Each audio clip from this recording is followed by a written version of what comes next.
ഒരാളില്ലാ level ക്രോസിൽ വിദ്യാർത്ഥികളുമായി പോയ വാഹനം ട്രെയിനിൽ കൂട്ടിയിടിച്ചുണ്ടായ അപകടത്തിന്റെ ദൃശ്യങ്ങൾ കാണുമ്പോൾ തന്നെ അതിന്റെ ഗൗരവം മനസ്സിലാക്കുന്നു. പറയൂ വിവരങ്ങൾ.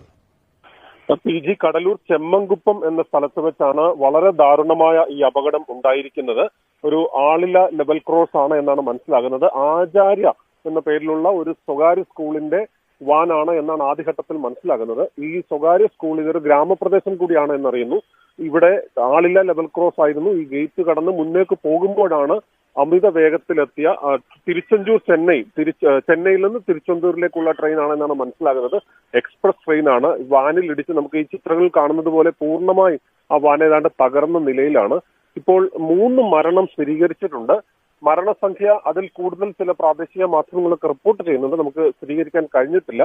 10 പേർക്ക് പരിക്കേറ്റിട്ടുണ്ട്. അതിൽ പലരുടെയും നില ഗുരുതരമാണ് എന്നാണ് മനസ്സിലാകുന്നത്. ഇപ്പോൾ കടലൂരിലെ സർക്കാർ ആശുപത്രിയിലേക്ക് GH ഈ പരിക്കേറ്റവരെ എത്തിച്ചിട്ടുണ്ട്. അവിടെ നിന്ന് വരുന്ന വിവരങ്ങൾ കുറച്ചുകൂടി ഖേദകരം